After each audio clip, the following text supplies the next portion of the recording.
Okay, guys, thank you. We are going live. Thank you, everybody, for joining the call. I'm doing this in a little bit of a different format. If you're watching this via Facebook Live, which a bunch of people are going to start jumping on soon, you'll notice that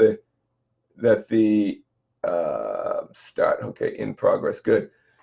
You'll notice that the screen is in a little bit of a different position. I've been getting a lot of feedback on emails. I'm actually getting roughly about 50 questions a week, and which I think is absolutely fantastic. And I love that you have all these questions. So when I have a topic like tonight, we're going to be talking and we're going to be diving into kind of the mental component of sleep, because this is really where I believe that most of the challenges come from. And for those of you that were on the line a few minutes ago, some of you heard me talking to a guy who had actually an issue that I have never heard of before. So I really appreciate him for bringing that up, and I'm going to kind of dive into it and look into it a little bit more, because as we grow and as this community grows, we're a community now of over 800 people. And I'm so blessed to be able to be your guide through this process. But I want to know kind of what your challenges are out there, what your wins are out there, and where I can help you, because we're coming to the end of our sleep quest. But that by all means isn't going to be the end of our relationship. I'm going to be letting you go through the sleep quest again, but the community in these calls are always going to be open for you. You have questions and stuff. I really want it to be an active community. I love people helping people. And through this sleep quest, we had a lot of challenges with emails and getting them, and some being delayed and links not working. I really appreciate you being really being patient with me, because I did fix all of that. So when you go through again, everything will be super, super smooth.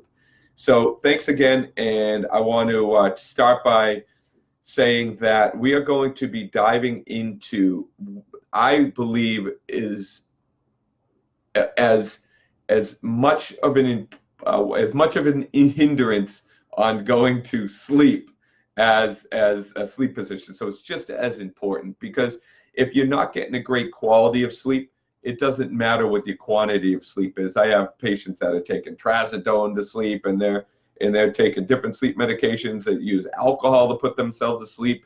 And yeah, you might be getting 8 hours of sleep, but if you can't effectively, just like a child, if we can't effectively put ourselves to sleep, then we're never going to be able to get a great night's sleep. And a premise here at the Sleep Quest is that one-third of your entire life is done sleeping. 1/3 of your entire life is at rest. So we want to be able to understand that and work at it and master it. And one of the best ways you can master it, because we are a culture that believes we always have to be doing something. If we're not doing something, then we feel unaccomplished. If we sit down to relax, we don't give ourselves the permission to relax. We don't give ourselves the permission to lie down. I build sleep time, I build nap time, I build this stuff into my schedule, like I build exercise into my schedule, like I build work into my schedule. Because I believe one of my pillars of health is, first, you have to drink enough water. And we'll talk about pillars, and we'll talk about how it can help you, maintain and not just a great sleep pattern, but a great lifestyle pattern. But some of my pillars of health, one of the major ones, and the way that it came up with my pillars of health, this is the first time I'm presenting it to you, but we'll be talking about it a little bit more, is that your pillars are, what can you live without the least amount of time before you die? I know it sounds really basic, but you can go an entire, how long can you go without water? Well, you can go without water for arguably 3, 4, 5, 6 days, whatever it is, and then you die. But you can go a life being dehydrated, and you internalize that stress. How long can you go without sleep? You can go without sleep, arguably, again, there's so many different variables on this, but 4, 5, days without sleep, then you start getting dementia. Well, how long can you go being sleep deprived and worn down and have chronic fatigue? You can go a lifestyle. So we can get away getting bad sleep, but over a period of time, it just degenerates us at such a fundamental level. So we're going to be diving into how to kind of put ourselves to sleep and how to become great sleepers tonight, right? The mental component. There's a lot about the mental component that we're not going to dive into everything, but we're going to highlight some stuff. And then tonight, I'm going to take an audible. The reason why I'm at a little bit of a different angle is because I've had a lot of conversations on the pillow, the neck nest, and how to use it correctly. Because I am going to be blunt, I changed fill settings from the people that got the pillow from November to February, and then from March to April. If you received it at that point, you have different fills in your pillow, just because we adapted it based on some comments. People didn't like to take some out, and I want to explain to you why we did that, and then I'm going to show you the correct way to use it, because the way that it looks like you use the neck nest, it's a little bit different than the way that I want you to get the maximum benefit out of it. And the longer you use it for, the more the more critical it is to change the way that you do use it. And I wasn't clear about that at the beginning, but we're going to dive into that today. And thank you, Daniel, for saying hi. I appreciate it. I can see your comments coming in. And if you're listening to this, by the way, on the computer, and you to the right of your computer, you're going to notice that there's a question and answer thing. You can just ask a question there. If you're on the phone and you want to raise your hand and you have a question, basically, you can hit *2 on your phone. It will show me that your hand is raised, and then it can unmute the line. Or if you're listening to this on the webcast, you can just go in there and then just type a comment to me. So let's dive in. I think one of the most fundamental things about sleep is giving ourselves the permission to sleep. And this is more critical when we talk about napping. But when we talk about going to bed, we want to go to bed and we want to wake up at the same time. That is critically important. Well, let's say you have a lot on your mind and you want to get a lot of work done, and you have to get work done. And we're night people. Well, as you approach, and if you've been on the call and you've been into the sleep quest, you'll hear me talk about sleep timing and energy spikes. But as you approach 9 o'clock, 10 o'clock, 11 o'clock, even though your internal energy spikes closer to midnight you get, what happens is your brain cognitive function ends up decreasing. So you think that you're doing a lot of work, or you can't remember things and you have to read things 4 or 5 times. That's because our brains are deteriorating, but our internal energy levels are increasing. We're supposed to be in bed at sleep, rested, and actually our deep sleep by midnight. So we want to go to sleep at least 2 hours before midnight. I like to be in bed at 9:30. Sometimes I'll push it a little bit to 10 to 10:30, but I like 9:30. During the winter time, maybe 10 o'clock, but I don't like to go to bed past 10 o'clock. Maybe the weekends, we're out, we're having a good time. That's a different story. But if I limit my sleep, I'm also going to build a nap time into my schedule within the next couple days. I don't like to wake up and have burning eyes. It's not allergies. It's not that you caught a cold on the plane. It's because you're sleep deprived and you need to make up the sleep that you lost. Well, how do we do that? If you're used to traveling, and I've talked to a bunch of people that travel, and we're going to be covering that in a later date. If you're used to, in a couple more days, if you're used to traveling, or you have a second wind or a shift worker, and you go to lie down and you're not tired, let me tell you something. You're exhausted, you're internally fatigued, but you're not tired. You are tired, you just don't know how to shift the blood to get to the back part of your brain to be able to allow the hormones in your body to naturally put yourself to sleep. Because when you're internally energetic, or your brain's going, your body thinks you're awake and it wants to be awake. You might subconsciously want to sleep, but if you're thinking, you're telling your body that you need to be in that survival mode, and you're releasing cortisol, and your body will not be able to get into that relaxed state to be able to sleep. The only way to be able to do that is to clear your mind of thoughts. And I know this is difficult, but you clear your mind of thoughts. You either journal, you do some meditation during the day. We'll talk about these techniques. For those of you that have been with it from the beginning, you heard me talk about meditation. You heard me talk about journaling, getting those thoughts out. But beyond that, we're going to go to something we talked about a few at the beginning of the Sleep Quest. If you're just starting, you might not have got this yet, but you can't think yourself to sleep. You can't think about things. You can't think about today. You can't think about tomorrow. You can't think about things that happen earlier on in the day. You have to be self-disciplined enough to focus on your thoughts and focus on the same thought. So I'll give you for instance, I've been thinking about I've been doing some filming, and I did some filming mountain biking just recently. And when I did that filming mountain biking, I had to do a specific drop. I dropped off about a 6.5 foot drop and jumped down, and then I did a skid into the camera. And I just thought about myself doing it over and over again. I was a little worried I was going to fall, but I thought about myself walking up the mountain, doing the drop, how that went over, and I just replayed that same image in the back of my head. And once you focus on the same image, your body goes right, or the same memory, your body dives in and goes right to that sleep state. So if you can use an anchor in your brain and anchor to that memory and put yourself to sleep once with that memory, put yourself to sleep twice with that memory, 3 times, 4 times, 5 times, you train your brain to think about the same memory, and you think about it over and over again. And it gets easier to do it over and over again. You'll be able to get to sleep and put yourself to sleep so quick, you're not gonna, it's like Mike Tyson knocked you out. Joe, thank you so much for joining the call. Thanks for saying hi and checking in. So it is so important to focus on being able to focus on remembering. It's so much different than focus on thinking. And thinking is like, what do I have to do today?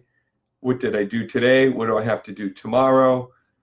I mean, it's the memories that you have going on. It's everything that we do. It's everything that we think about. It is so difficult to get out of your own head. But that's the magic. That is where the focus is. Remember, we spend 2/3 of our life alert. And 1/3 of our life, we spend trying to figure out the rest of the crap, right? Trying to figure out the rest of the 2/3. 1/3, it's a peaceful time. Give yourself the permission of those 2/3 to be as productive as you want. Because if you get this down and you're able to put yourself to sleep at night by focusing on a memory, then if you have to take a nap, and on day 26 we talked about napping. If you have to take a nap because you're run down, you'll be able to shut your brain down so quickly, and bang, you'll be able to fall into a deep sleep quickly. And that's what's important. So remember, 2/3 of our life over here, 1/3 of our life shut our brain down. Now the problem is when you start to shut your brain down, it is a very addictive place to be to think, and it's dangerous to think here, because there's a point in time where you're in the front part of your brain all day long, 2/3 of your life, and then the 1/3 of your life you're in the back part of your brain. And at that point where you're starting to shut down and turn on, and you have 2 brains working at the same time, now you're in an addictive place to think. You can try to consciously solve all your problems for tomorrow, and your body, so you're tapping into your thinking brain, and you're also tapped into the remembering brain, and you're thinking and remembering at the same time. You got to let go of the thinking, and you let go of the thinking by jotting all of your questions down on a piece of paper, or get your stuff down on a notepad. This is before bed. I don't want, if you wake up and you can't go back to sleep, that's something totally different. This is stuff you do, journaling before bed, journaling during the day, things you have to do lists, get all of that stuff down on paper so you don't have to think about doing it during the day. And then the second thing is meditation. Use the time when you're meditating. That is also a time where the thinking part of your brain and then the remembering part of your brain shift, and you hold yourself into that little state. And there are biohackers that are doing some crazy things to try to stay in that state, medicinally, using different drugs or different stuff like that. Meditation people get themselves into there quickly. They let go, but that you can use meditation in, and then you can think and remember at the same time if you slow your brain down. But that's giving yourself 5 to 10 minutes during a day to just be, right? It's giving yourself the permission to just relax. You're giving yourself the permission to relax, to work on your sleep at night. You're doing this with intention to move your life in the forward direction. So if you have any questions on this, please, if you, like I said, if you're on the webinar, ask your question. I'll do this here. Do you recommend sleep restriction as a technique? Oh, Cheryl, that is an absolutely great question. Okay, so Cheryl, I believe, if I remember, you are possibly a traveler, and you travel a lot. And if somebody travels a lot, there is a point where you're going multiple time zones. You dive into multiple time zones, and your circadian rhythm is being thrown off. I believe, and we talked about melatonin with you. I believe I might have talked about magnesium shutting your brain down. But it depends on your it depends on where you're going, how many time zones, and how often. There is an effective technique out there. I'm not going to coach you on it right now. I believe that Dr. Esposito's team does it really good, and they do it systematically using magnesium, melatonin, different products. But yes, sleep, like you can reset your circadian rhythm by depriving yourself of sleep for a certain period of time, in getting yourself really, really, really tired, and then be able to make it up on the back end with napping. So that I have done that a few times, especially when I travel, and also if I travel to Europe, usually going that way. When I come back from California, I'm not as affected. But you depriving yourself of sleep for a short period of time is a technique that you can reset your circadian rhythm, and you are able to, but you gotta make it up or you'll get sick. And if you don't get sick, you'll internalize that stuff into allergies, breathing issues, and all sorts of different problems like that. So that is a great question, Cheryl. Thank you so much for asking it. All right, now we're going to dive into something where a lot of you have been asking me questions on, and this is how you use the pillow. Now, guys, when you are, there's a lot of people that are on the line, a lot of people are on the webinar. I'm going to do this via video. I'm going to take this Facebook Live. I'm going to download it, and I'll try to repost it, or I'll send a link to this so the callers, you have an idea what I'm talking about right now. And I am going to dive over and take you to this little bed over here. Now, I want to first discuss something. We're going to call it the neck nest. Well, let's just talk about a pillow. A pillow is a mold. It is a neck mold. We spend 1/3 of our lives in a neck mold. The reason why I believe we have such degenerative cervical spines, which lead to stenosis in people's lower backs, which leads to stenosis of the neck, which causes degeneration. In the absence of pain, you have degeneration, stenosis, you don't even know it, is because we have damage to our spine, which I believe needs to be corrected chiropractically, but then also it's because we're using the wrong mold for our neck. We're using the wrong mold for our heads. Now, that is why we created a neck nest. The neck nest is a neck mold. It is designed to change the cervical curve in your neck. At the beginning, it's going to be difficult to use it. As you move into it, I want you to start changing the way you use it. This concept I did not talk about before, but this is a concept that I want to kind of break down right now. I mentioned it earlier for those of you that are just joining. I added a different amount of fill. I took fill out of all the pillows from if you purchase it from May on, and no, April on, I'm sorry. So you have less fill. The people that got the pillows from November up until then, and we've sold, 1,700 pillows, so a lot of pillows. They have more fill in them. So the reason why I took fill out is because people would get their pillow and I'd give them the instruction to take fill out.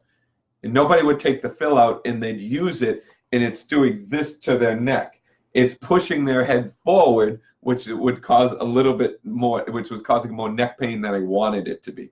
So when I took fill out, I started, which I didn't explain this to people at the beginning, I have very, very little fill in my pillow. And the reason I only have a little bit of fill in my pillow is because of the way I use it, in the way that I'm used to having the neck nest wrap around my neck. The neck nest wraps around my neck, and it's very important.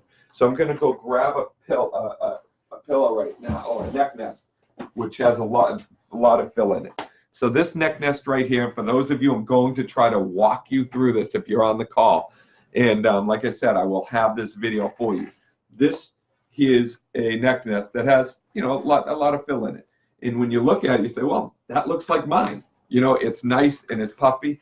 But as it breaks in, as the neck nest breaks in, you're going, or if you took fill out, you're going to have much less fill in it. So we have this neck nest that's a lot stiffer when you get it. And then you have this one that has very little fill. And then when people say, oh, my neck nest broke down, it flattens out. It's because of the way that we're using it. And I did a video online that is called How Angling Your Pillow. I believe, if not, I'll do it tonight. I believe I put it on necknest.com, and then if you hit the customize video, like customize your pillow, there, I think I put it there. If not, I'll make sure and I'll put it there.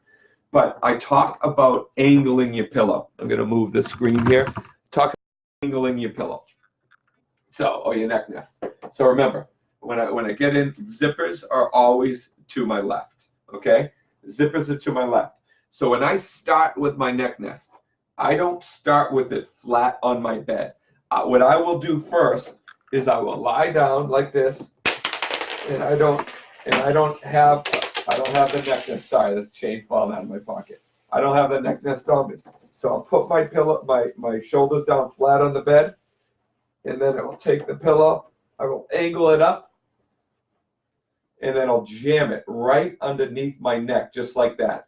So the pillow's angled up, it's pressing against my shoulders are locked into place, and my head is over the neck nest. This is the ultimate position that I want you using this neck nest in. Because if you use it flat, you can do that, but it's not as much of a mold. Then you can tuck that under your neck. That's a good position. It's just your shoulders can move a little too much. When you angle the neck nest up, and it's underneath those shoulders, the neck nest is locked between your shoulders and your neck. And it will hold you in that position and cuddle your neck. Oh, I love that word, cuddle. Cuddle your neck like a little nest. So now we're going to kind of come in here and we're going to start answering some questions. All right. Lauren asks, what do you recommend if you get very vivid dreams and you wake up in the middle of the night to get back to sleep? Okay. Vivid dreams are an issue for some.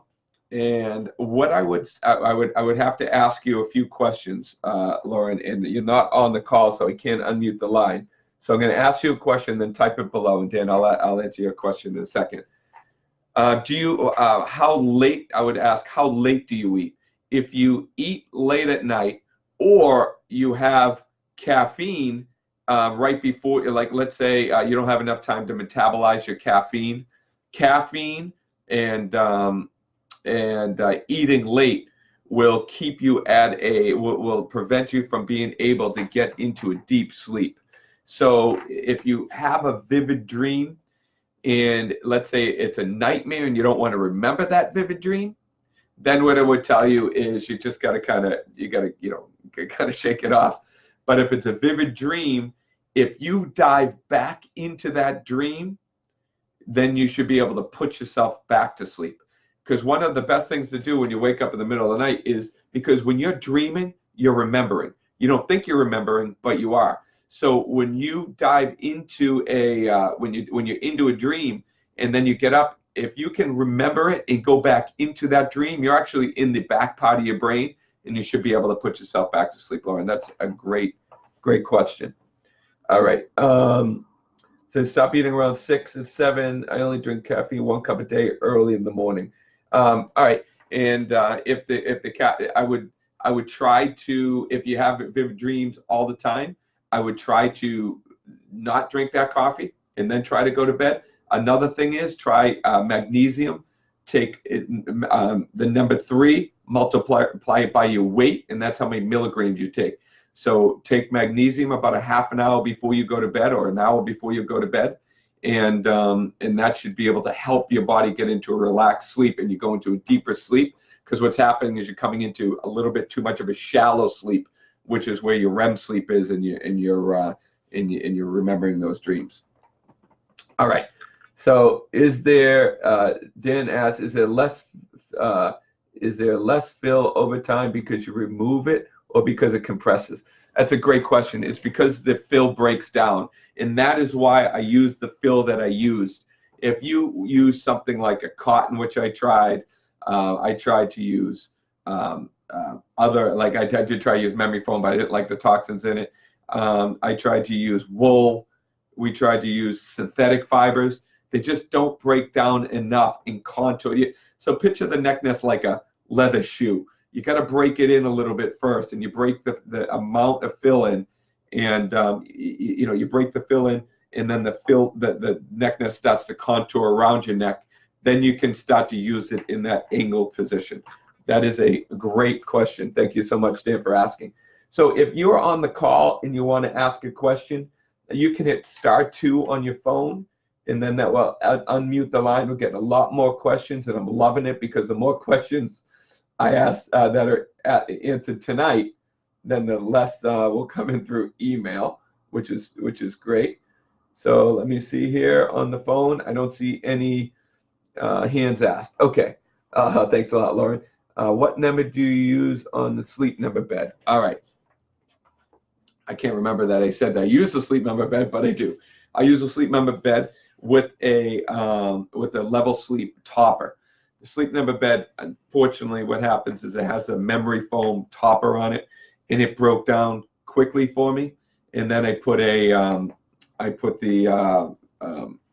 topper from Level Sleep on it, which I love. So my sleep number is low. It's a 35. So you have to remember, I am a back sleeper, and I stay in one position all night long, and I don't toss and turn. And if I sleep on a very hard surface, or I don't have a good cushion, I have too many pressure points. So I like a soft bed. I actually sleep, right? I'm at a 35. Then I have a Level Sleep topper on top. Now I have a down comforter on top of that. I like to keep myself comfortable. So the whole idea of support. If you sleep in the right position, the only thing I really need supported is my neck. And then I want my body to fall in to the bed. And I don't want this to happen. I don't want it to push back at me too much. So that's a good question. So Joe says, I have an Oura ring, and it shows I do get good deep sleep. Hold on, shows I either get good deep sleep, REM sleep, but rarely both. What is the reason for this? Well, so what it could be happening in this thing. Remember, like I said, your body needs to go through 5 sleep cycles a night. It needs to go from, well, I don't know if I said it, but if you got to that point, but it goes through 5 sleep cycles a night, right? 4 or 5. It needs to go from deep sleep up to REM sleep, back down, up, back down. Then you get most of your deep sleep at the beginning stages of your sleep. But what ends up happening is if your sleep timing is off, again, if you have too much caffeine in your system, those things, if you're coming up out of a, let's say you have alcohol to go to sleep, I don't know if any of those are factors, but those different things can get in the way. If you're sleep deprived, your body will get deep sleep one time and will lack on REM the other times. So the thing I would say to you, Joe, is you got to make sure that you're sleeping consistently. So if you could type a question below, are you going to bed and waking up at the same time every night? That would be the first question. In the morning. Second, do you have caffeine? If so, how much? Third, do you take any supplementation to go to bed?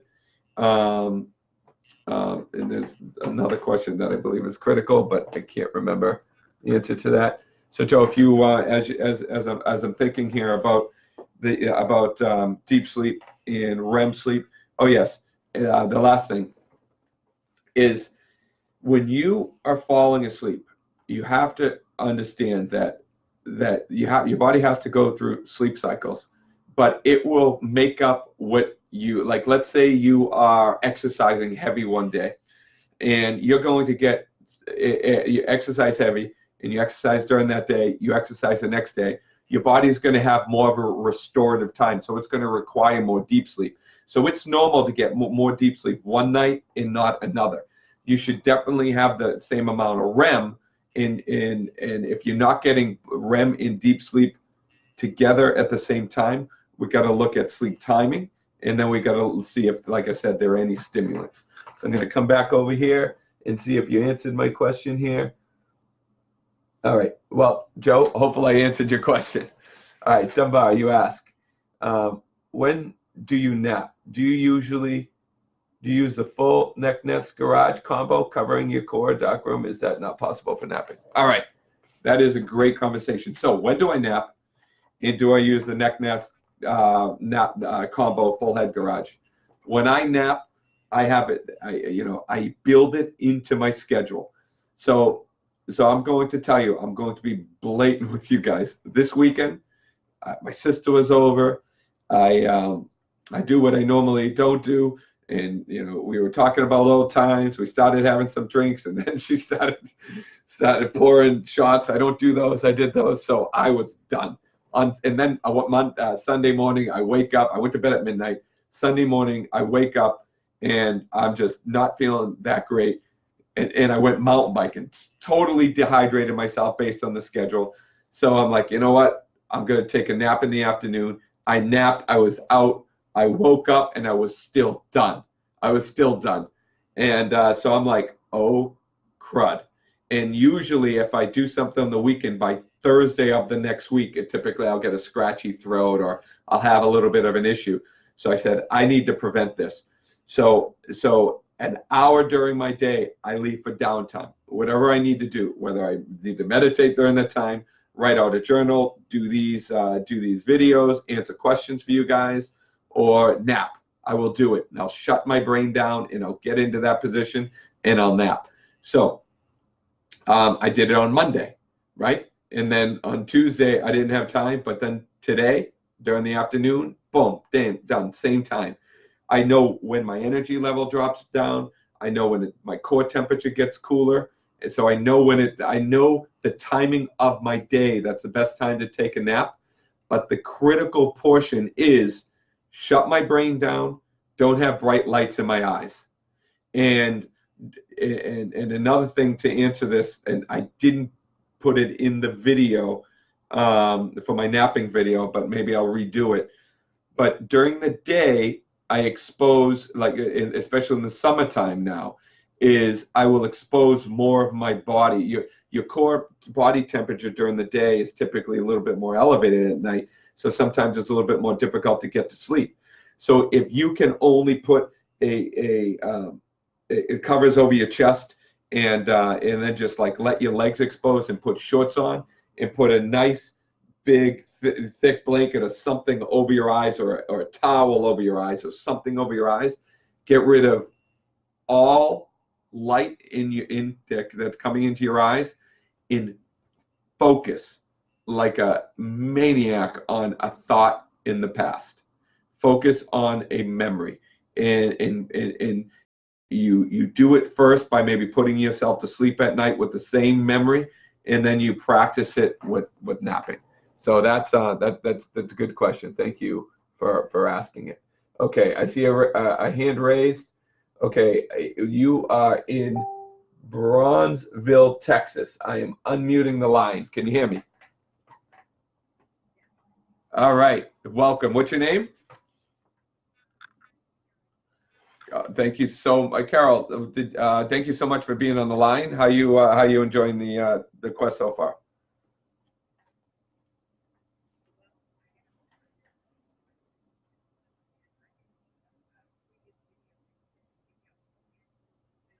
Oh yes.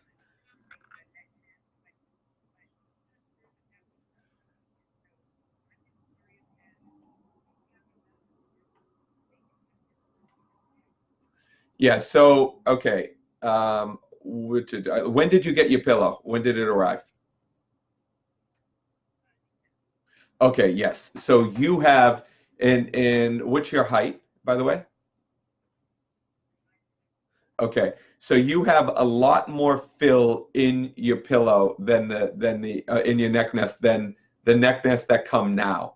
So about 2 ounces less, which is two big handfuls. So what I would do at your size, and I'm going to record this video, and I'm also going to be posting it and sending out an email so you have so you can see the way that I was doing it. You want to take the pill. Yeah, you want to take your, and I think in the directions when we're doing it, I might have said take it out of the base. You want to take it out of the neck roll, the fill. And you take the fill out of the neck roll, and then what you do is you, in your case, you want to angle the pillow up just a little bit and get it tucked under your neck. Are you using it like that? Zippers are always to your left, correct. And you want your shoulders not on the neck nest. You want your shoulders on the bed. So with you, less fill's going to be better, because at your size, you're going to want to make sure. I mean, you're only that neck nest needs to only crouch down to about a 3-inch circle or 4-inch circle. So it's really big, and you want it to compress down. That's why we use down in it. All right, you're welcome. Thank you so much for asking the question, Carl. Okay, if there's anybody else that's on the line and you want to ask a question, *2 on your phone. I have, oh shoot, I forgot. Thank you. You guys couldn't hear Carol. So Carol was asking a question. I forgot that this was being done on video. Carol asked the question, how much fill to take out in her pillow, and then the position of the neck roll and where to take the fill out. So I was just kind of explaining that when the people that got if you received your pillow before a certain date, there's more fill in it. Now you have less fill, and you can use it right out of the box a little bit more efficiently now. And so that was the question. Thank you guys so much for getting engaged. This was a great call. I really feel that we're diving into stuff, and we're getting the interaction. This is exactly what I intended for us for this to go. I'm just going to kind of see here if anybody has any more questions. I believe I answered everybody's questions. Yes, I did. Thank you guys so much for getting engaged. Keep the questions coming. I'll be answering them. I'm saving the last day of the sleep coach, which is day 30. We're going to be kind of just discussing an overview of the entire process. Actually, that doesn't mean anything to you right now. Sorry about that. I just it's just kind of my mindset of where I'm going. I left one day, and what I ended up doing is I took a summary of all of your questions that people have been sending me, and I'm going to answer them on the last day of the quest. So thanks, guys. Thanks for getting engaged, And I really appreciate you guys. And the last thing here, 6'2", I get my neck nest about a month ago. Should I unstuff? No, Derek, you're 6'2" and you got your neck nest about a month ago. Take a picture of it for me, because you were right on that borderline. 6'2", it's potential that I would have to, I'd have to send you some fill. So what I would want from you is take a picture of you lying on the pillow with it under the neck nest. I keep calling it a pillow. It's not a pillow. It's a neck nest. Take a picture of you with that neck nest on your back and then send it to me. But typically you would want to keep the fill that you have with either one that came. I just want to see if you have enough in the neck nest. And then second, opinion on a chili pad to cool the bed. Now, I think a chili pad is good if I like cool sleeping environments. I just think you're better able to manage your core temperature from a cool room versus a chili pad. I do like them. I like that. I like that there's airflow behind them. I like there's airflow under them. Some of them actually have cooling units in them. I believe that's what you're talking about. I really, really, really do like those. And but if they're too cold and you don't put and you don't have enough covers, you can kind of mess up your allostatic load. So keep a cooling pad for the summertime is good.